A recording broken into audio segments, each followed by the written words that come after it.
Tu prends un pré-workout pour t'entraîner plus dur, mais dès que tu le prends, tu te sens déjà fatigué ou alors tu sens que ça t'agite plus qu'autre chose, eh bien, ça se trouve, ton pré-workout est plus toxique qu'utile. Si tu veux de l'énergie, de la concentration et de la puissance sans avoir d'effets secondaires, reste attentif puisque aujourd'hui, je vais te parler des ingrédients à avoir dans un pré-workout et ceux à fuir. Autrement dit, le pré-workout parfait à avoir pour toi. Personnellement, je ne donne que les meilleurs compléments à mes combattants pour qu'ils aient la meilleure énergie possible le jour J. Et si d'ailleurs toi, tu veux aussi que j'analyse tes compléments alimentaires et que je te dise concrètement lesquels continuer à prendre et lesquels arrêter, eh bien clique sur le premier lien dans la description de la vidéo pour réserver ton appel gratuit de 30 minutes avec moi pour qu'on discute de tout ça. Déjà, qu'est-ce qu'on recherche dans un pré-workout? Eh bien, on peut rechercher 3 types de choses, mais il y en a surtout 2 qui sont intéressantes. La première chose, eh bien, c'est la caféine, ce qu'on retrouve généralement dans les pré-workouts, même qu'on achète en magasin. La deuxième chose, ce sont les glucides. Et la troisième chose, ça peut être des composants, mais ça c'est plutôt long terme, mais du moins c'est quand même intéressant. Eh bien, c'est tout ce qui est bêta-alanine, créatine, etc. Mais je vais en reparler après puisque là c'est un peu différent. Pour commencer avec la caféine, eh bien pourquoi c'est intéressant? Je pense que la caféine, j'ai pas besoin de te faire un gros schéma dessus. D'ailleurs, je compte faire une vidéo bientôt sur la caféine où j'en parlerai en détail sur comment bien te supplémenter en caféine. Et là, je parle vraiment de la caféine de façon isolée. Mais ici, eh bien pourquoi c'est intéressant? Parce que la caféine a des impacts au niveau de l'éveil, donc c'est-à-dire tu vas être plus concentré. Et du coup, eh bien, vu que tu vas être plus concentré, tu vas être plus attentif et plus réactif, eh bien, tu peux aussi avoir une augmentation au niveau de la puissance dans tes coups, au niveau de l'explosivité. Et ça, c'est très important pour les sports de combat. Au niveau du dosage, eh bien, c'est assez simple à comprendre. Il faut absolument que tu aies un dosage qui soit inférieur à 5 mg par kilo de poids de corps. Donc, par exemple, si tu fais 70 kg, si tu as plus de 350 mg de caféine dans ton pré-workout en une seule prise, c'est que ton pré-workout est à fuir. Sinon, avoir déjà 100-200 mg de caféine dans ta dose de pré-workout, c'est largement suffisant pour déjà avoir des effets sur ton éveil, sur ta concentration, sur ta réactivité. Donc, c'est un ingrédient qui est très intéressant à mettre en place. Il faut juste faire attention à tout ce qui est tolérance, puisque oui, si tu prends de la caféine tous les jours en des quantités assez élevées, eh bien ton corps va être de moins en moins sensible à la caféine et donc tu n'auras plus d'effet. Donc si c'est ton cas et que tu sens que la caféine déjà t'as plus d'effet, attends 9-10 jours et ne prends pas de caféine durant cette période, comme ça ton système nerveux, on va dire, va se réinitialiser au niveau de la sensibilité à la caféine et après tu pourras reprendre. La deuxième chose, et ça on n'en parle pas beaucoup alors que pourtant pour moi c'est le plus important, eh bien ce sont les glucides. Les glucides, c'est ta source d'énergie avant ta séance. J'en ai déjà parlé dans d'autres vidéos, mais c'est super important que les glucides, tu les mettes en place correctement avant ta séance. Puisque oui, prendre des glucides sous forme adaptée qui se digèrent bien peu de temps avant ta séance, ça peut te donner un pic d'énergie qui va durer et justement ça peut faire toute la différence sur ta performance sportive durant ta séance. Donc ici, il n'y a pas forcément de dosage précis. Je dirais que ça dépend de la forme de glucides qu'il y a dedans. Est-ce que c'est de la maltodextrine? Est-ce que c'est plutôt des glucides simples? Bref, ça dépend un peu de la forme, donc c'est compliqué à dire. Et c'est pour ça qu'encore une fois, si tu veux que j'analyse en détail ton complément et notamment ton pré-workout, clique sur le lien dans la description. Comme ça, je pourrais te donner un avis beaucoup plus précis. Et la troisième chose, eh bien, c'est la bêta-alanine, la créatine, etc.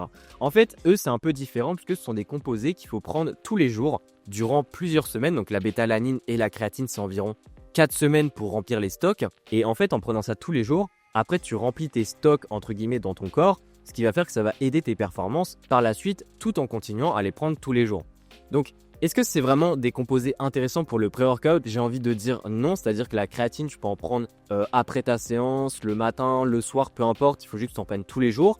La bêta-alanine, c'est pareil, mais notamment pour la bêta-alanine avec l'effet un peu de paresthésie qui est un effet secondaire, mais les petits picotements, eh bien pour certaines personnes, d'un point de vue mentalité, d'un point de vue mental, on va dire, eh bien ces effets de picotement leur donnent, on va dire, une énergie à vouloir se donner à fond. Donc ça peut être intéressant.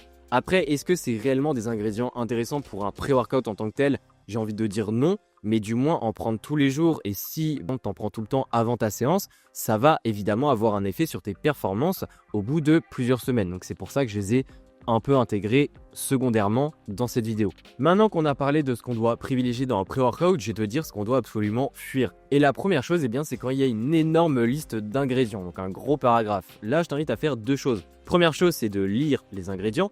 Et deuxième chose, c'est d'analyser les ingrédients que tu ne connais pas, ou du moins tu n'es pas sûr de ce que c'est. Puisque les ingrédients en question où tu n'es pas sûr ce que c'est, parfois l'ingrédient a un prénom qui est mignon, d'aspect, mais au final c'est peut-être un stimulant qui est interdit. Je sais pas, le DMAA, la synéphrine. Tous ces ingrédients-là peuvent être des ingrédients qui sont interdits et ça peut te faire sauter un contrôle antidopage. Et en plus de ça, ça va t'apporter des effets secondaires sur ta santé. Autrement dit, tu as touché le jackpot en ce qui concerne de la malchance. Puisque oui, le dopage inconscient existe et il faut estimer que 5 à 10% des cas de dopage, les athlètes n'étaient même pas au courant. Et ensuite, la deuxième chose à regarder, c'est au niveau du dosage. Donc, c'est-à-dire que si tu as regardé la liste d'ingrédients, que tu vois que déjà, c'est pas une liste à rallonge, qu'en fait, le problème de la liste à rallonge également, en dehors des substances dopantes, c'est que beaucoup d'interactions peuvent se faire entre les molécules.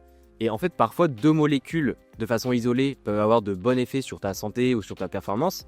Mais si tu les prends en même temps, eh bien, par effet d'interaction, et ça c'est pareil pour les médicaments, c'est assez connu dans le milieu médical, eh bien par effet d'interaction, il va y avoir des effets plutôt négatifs. Donc en fait c'est pour ça que je t'ai dit que plus une liste d'ingrédients est longue et plus c'est mauvais signe en ce qui concerne son efficacité et en ce qui concerne également sa sécurité. Et à côté de ça, eh bien l'autre point qui est important, c'est également le dosage, comme je te l'ai dit. Donc tout ce qui est par exemple avoir trop de caféine, peut-être beaucoup trop, je sais pas, de lipides, même des glucides sous une forme par exemple, qui peuvent causer des problèmes de digestion, il y a une trop grosse quantité, je sais rien, du fructose, je dis un peu n'importe quoi, mais en fait, il faut avoir une idée de, ok, là, on a un pré-workout qui est bien, mais peut-être qu'il est trop chargé en quelque sorte, et du coup, ça peut peut-être te poser des problèmes de digestion durant ta séance. Donc au final, si ça, c'est censé te donner de l'énergie, mais que tu as des problèmes de digestion, bah, peut-être que c'est pas très intéressant. Et au niveau de la caféine, eh bien, si c'est au-dessus de 400 mg, déjà, c'est à fuir, puisque ça va peut-être t'amener des nausées, ça va te causer des problèmes après au niveau du sommeil.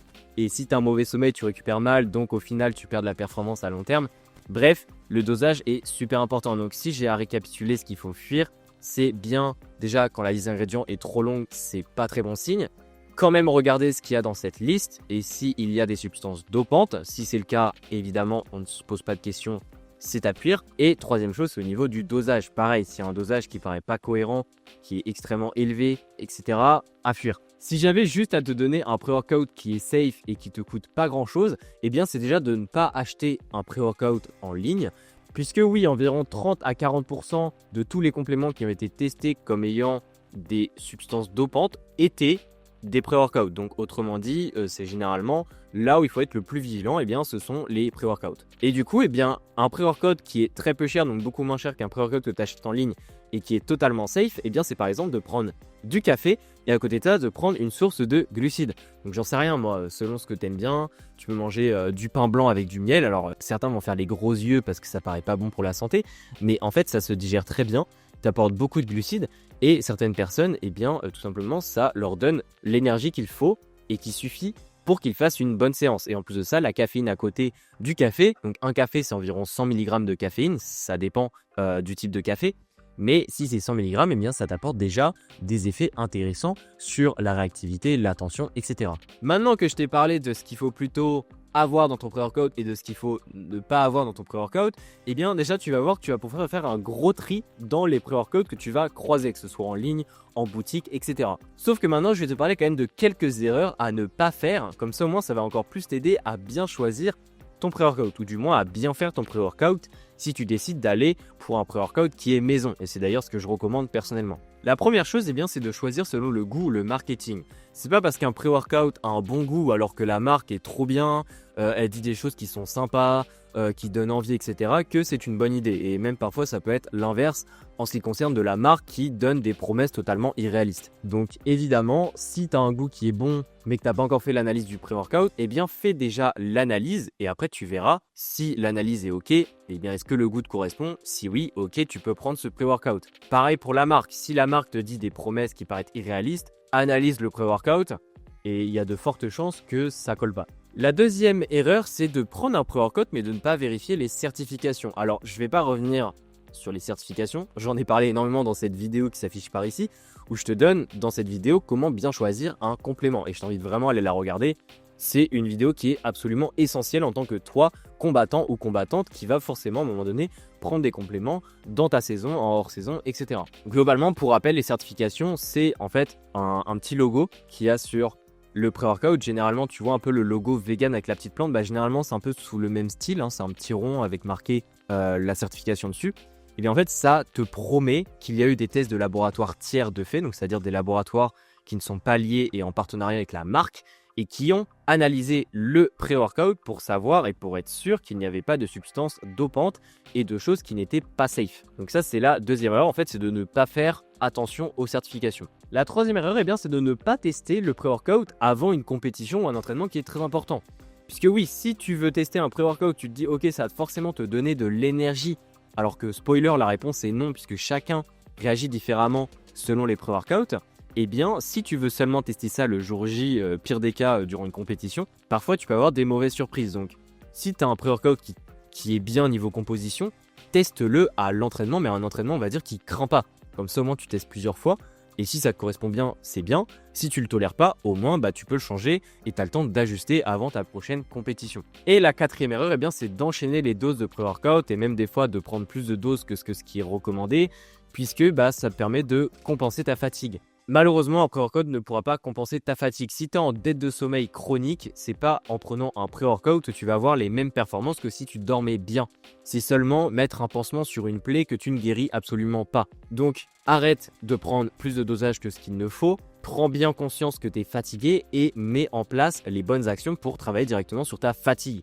Ton sommeil, ton alimentation, ton entraînement, donc ton volume d'entraînement. C'est essentiel. Le pré-workout, c'est censé être la cerise sur le gâteau et pas quelque chose qui devrait remplacer un des trois que je t'ai dit juste avant. J'espère que cette vidéo t'aura plu. N'hésite pas à t'abonner à la chaîne si tu veux ne pas louper les prochaines vidéos. En tout cas, si tu veux que j'analyse tes compléments ou surtout tes pré-workouts, eh bien, encore une fois, clique sur le lien dans la description de la vidéo pour réserver ton appel gratuit avec moi de 30 minutes. Comme ça, on prendra le temps de discuter de tout ça, que j'analyse un peu tes compléments, que je te donne mon avis et comme ça, tu pourras repartir directement avec une stratégie qui te permettra d'avoir les meilleurs résultats possibles. Sinon, on se dit à la prochaine pour une nouvelle vidéo. Allez, ciao!